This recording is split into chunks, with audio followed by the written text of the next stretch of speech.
All right, 4.1, we are talking about translations.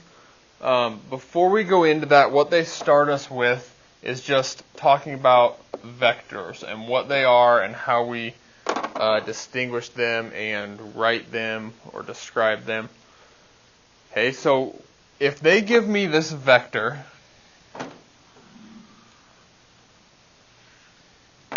it looks like a ray, correct? Okay. It is different, though, because a vector does not go on forever. Okay? A vector, just like a ray, does have an initial point, meaning that is where it starts. Okay? But it also has a terminal point, which is where it ends. Okay? So if it doesn't go on forever, what is the point of the arrow on the end of it?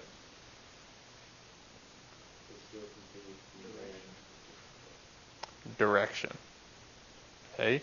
If I didn't put the arrow on it, would you be able to tell me which point was the initial and which was the terminal? No. But with the arrow, I know I started here and ended here. Okay? Based on the arrow, that tells me direction. Okay? So that's going to give us direction. There are two components to a vector. You have a horizontal component, meaning how far you went left and right, and a vertical component, which would be how far you went up and down. Okay? We know left and right as x's, right? And we know vertical up and down as y's. Okay? So they might put some points on here. They might say this is point A, this is point B. Okay? How would you name that vector? Vector AB. Why not vector BA? It's not the direction it's going. Good. So it would be vector AB, and just like a ray, it would have a ray mark over it. Okay? It's essentially the same thing as a ray, except it does have a terminal point. Okay? But it looks like it. We write it the same way. Okay? Now the other thing is we have to be able to tell how large, or how, it's not really length, but the size of this vector. Okay? What is the x, the change in the x's, or the horizontal component of this vector if it goes from -1 over to 5? 6. So it changes left and right 6 units, right? My x component, my horizontal component is 6. Okay, notice those are not parentheses, right? Okay, those are brackets. Okay, it is much different than parentheses, and we'll get to that in a second. But these brackets are important for us. My vertical component, or my y's, would be from -2 up to 5, which is 7. Okay? So this is how I would name and describe my vector. It would be vector AB, and it would have a horizontal component of 6 and a vertical of 7. Meaning I would go from my initial point, I would go right 6 and up 7, and that would get me to my what point? Terminal point. Good. Okay. This is called component form.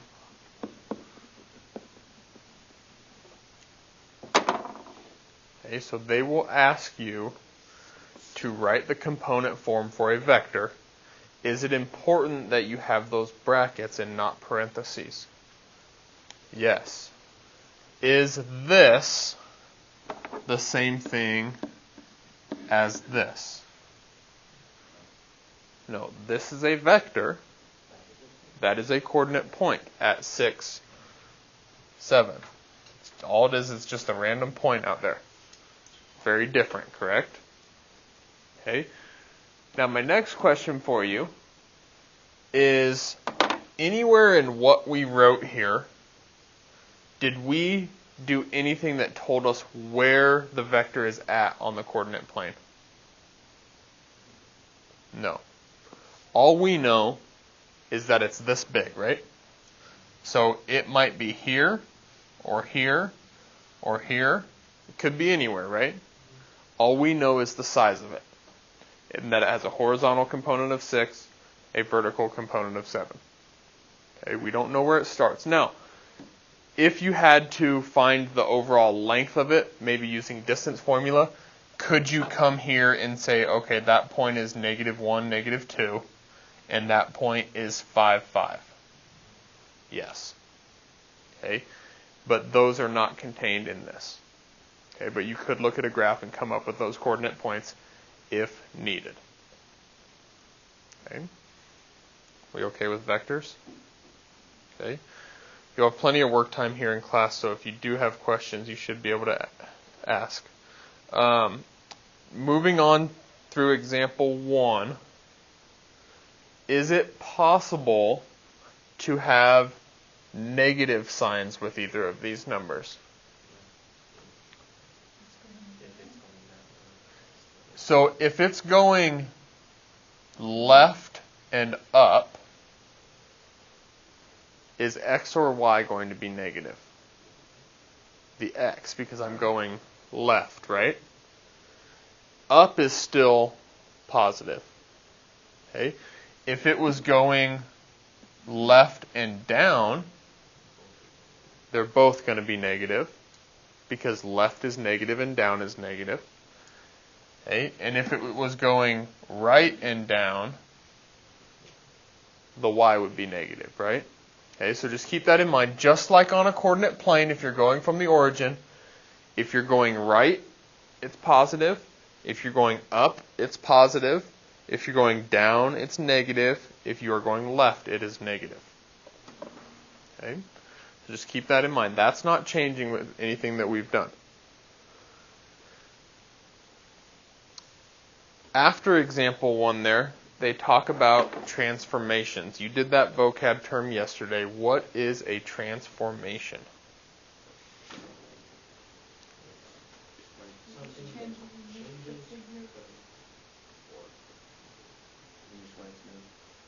Okay, it's when it's moved. What are some of the ways we can move it? I could dilate it. We'll get to that later. That's like the last one we'll do. But I could reflect it. I could translate it, means shift, right? Or I could rotate it. Okay? So the three main ones we're going to work with first are reflection, rotation, translation.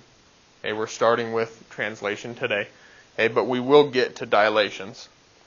Okay? If I gave you this problem,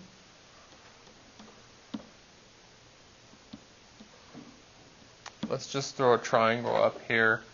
I have point A, B, and C. I want you to translate that triangle using vector -5, -3.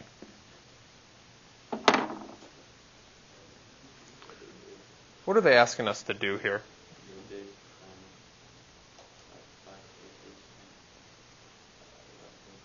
Yeah, all they're doing, don't let them confuse you by saying translate it using this vector. All they're asking you to do is take that triangle, move it 5 units left and 3 units down. Okay, that's all they're asking. They're using the vector terminology that we just talked about in component form, okay, but it doesn't mean anything different. So if I were to do that,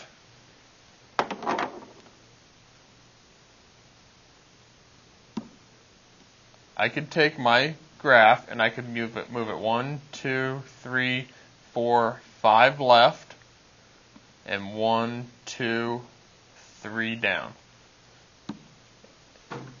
And that should be my new triangle, correct? Okay. Could I have done it one point at a time? Yeah. Okay, it'd be the exact same thing.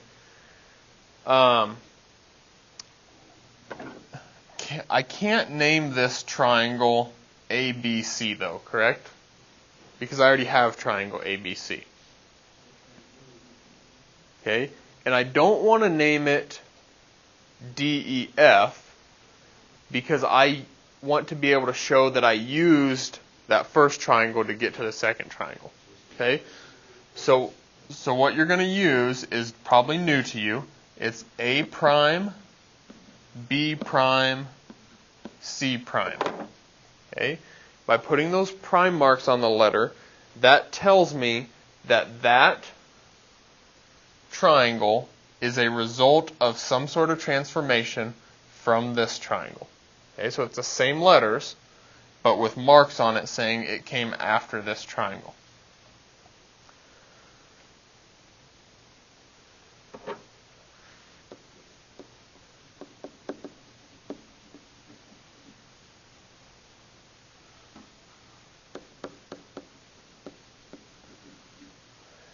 Give you those two words, pre-image and image. Which one's which? Image is the first one. What's the word pre mean? Yeah. Hey, that's a common mistake. Hey, that's why I brought it up. A lot of people say, well, the image is right here, right? That's where I started. That's the image. That's what, okay? But this word pre means what? Before. So, before I moved it, I was here, correct? That's the pre-image. Your final result is your image. Okay, so be careful with that. That is a common confusion that I see. Yeah, I've seen it every year. Okay, most people just automatically jump to the very first thing and they call that the image. They just understand that word pre means before. Okay. What was this form called again? Started with a C. Component form. William, can you sit up, please? Thank you. Okay, this is component form. You are going to be asked to write a rule.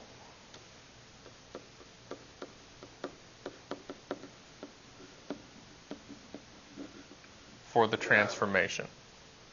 Okay? When they ask you to write a rule, they're wanting you to tell us what are you doing to the coordinate points. Does that make sense? What am I doing to each coordinate point to get it to its new spot? Okay? Since this is a translation, all I'm doing is adding or subtracting left or right or up or down, right? So what they put is just a standard rule for us. Looks like this. I'm taking my coordinate point, I'm taking my x value, and I'm adding some number, whether it's negative or positive, left or right, we don't know. And then I'm taking my y value and I'm adding a different number, might be negative or positive depending on up or down. And that should get us to our new point.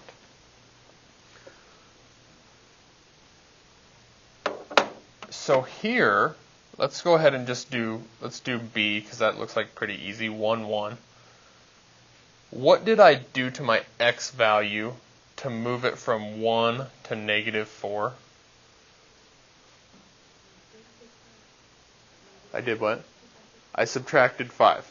We all agree with that? To get from 1 to negative 4, I have to subtract 5, right? So the rule for this, for my x, would be to subtract 5. Okay, so I would have x comma y. I'd have x minus 5.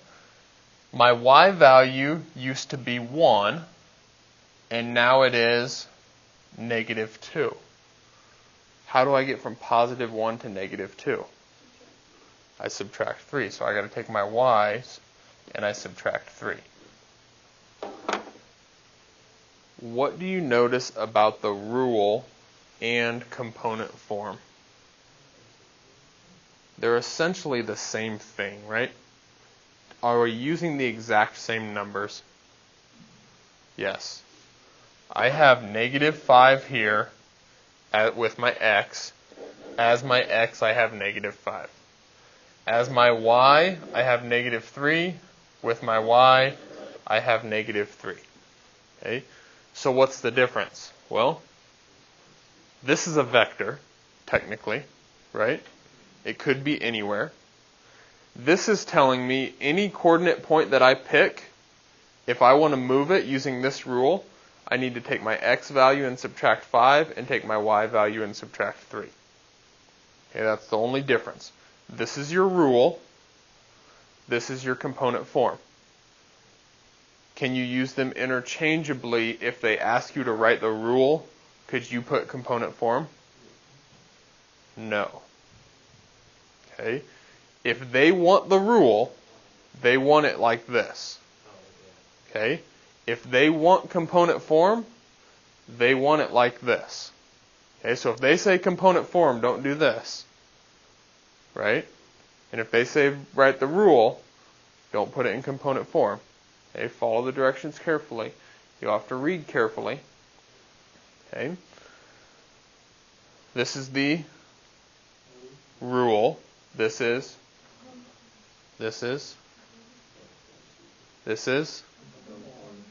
the rule. Okay.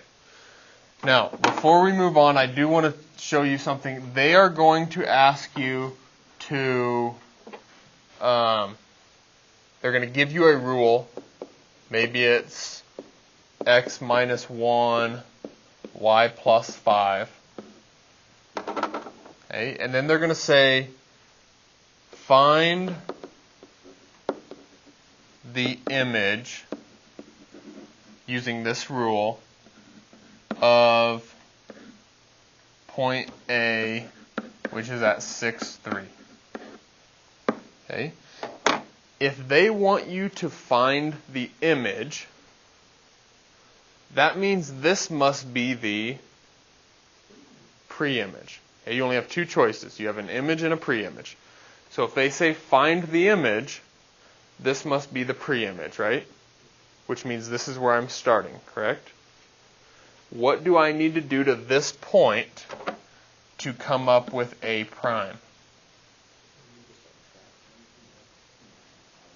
If I'm using this rule, I need to take my x value and subtract 1, which would give me 5.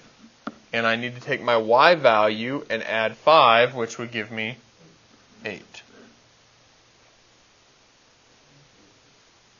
Okay. We okay there?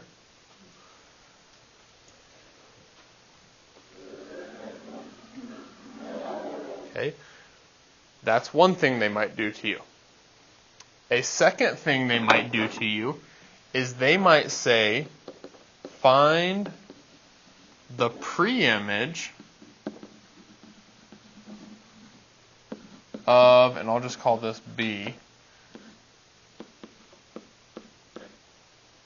this point. And you're going to have to think about these and read them carefully. This one wants me to find what?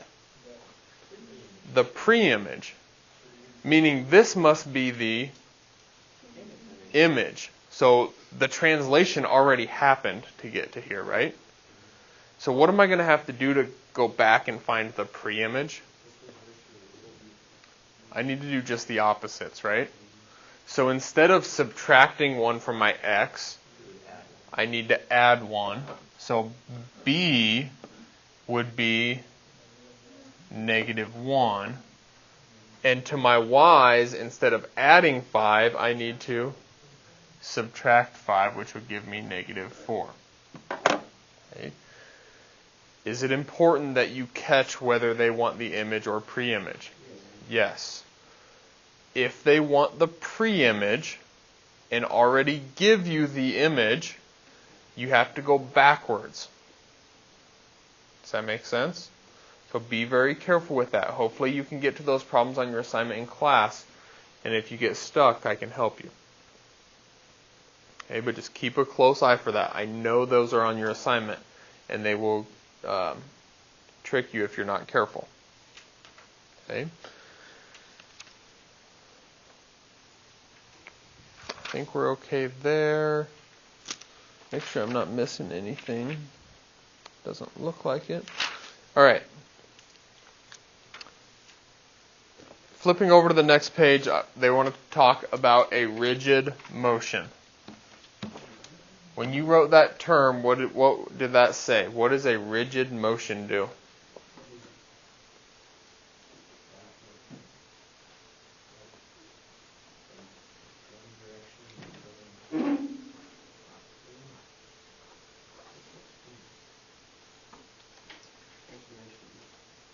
What's the vocab term say, Tegan? Transformation that prefers length and angle measure.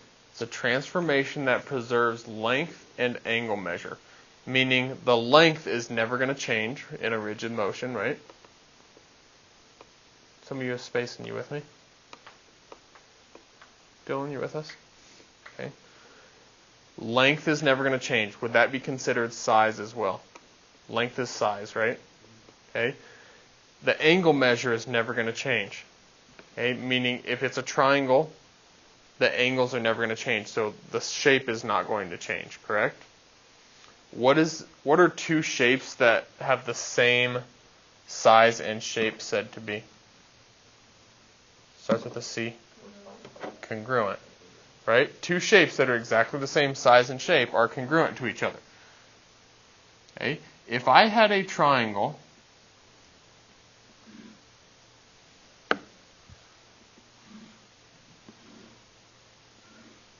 and I translated it, I'm here, I translate it, let's say I just go, now it's not working for me. I translate it, and I just go left this far, and then I go down here. Did I change any length? No. Did I change any angle measure? No. So are translations considered rigid motions? Yes.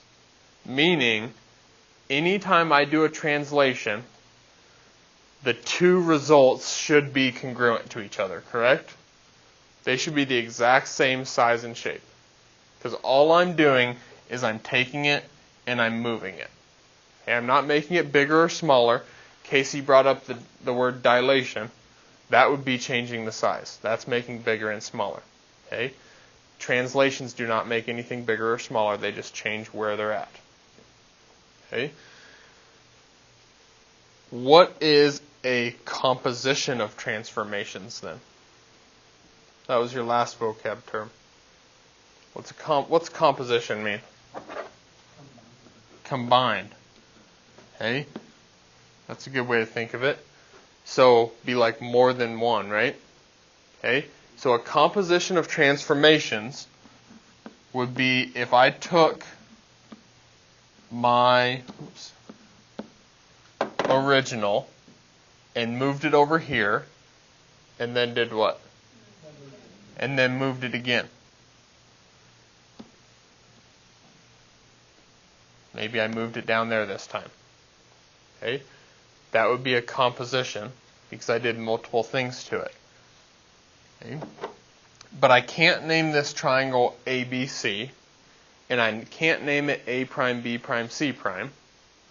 Okay? So as you keep going and doing that, you just add more prime marks. Okay? You're probably not going to get past 3 at the absolute most. Okay? So I have A double prime, B double prime, and C double prime. So if they did this and just gave me the graph, how am I going to be able to tell which one is the final product? Okay, or just the most, right? Okay. Whichever one has the most prime markers is the last thing that they did. Does that make sense? Okay. So would this be an image or pre-image? That would be the image. That's our final product, right? Okay. What about this? That's our pre-image. That's where we started. What about that? What? You're right. Anybody else want to say image? It could be both. Yeah. Because it would be the image of one of the translations that they gave us, the rule. It'd be the image from here to here, right? But then from here to here, it would be the pre-image. Okay? If they're doing this, they're going to give you 2 rules. Okay, my first rule was that I went 2, 3, 4, 5, 6, 7. I took x and I subtracted 7. And I took y and I subtracted 4. Okay? That would take me from here to here. Correct? Then my second rule would take me from here to here. So I went, let's just use C, I went 1, 2, 3, 4, 5.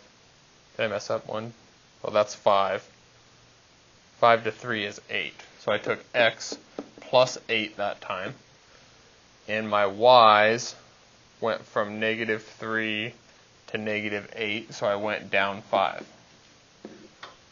Okay, so if you're doing a composition, they're going to give you multiple rules so that you can do them. Do one at a time. Does it matter what order you do them in? Yes.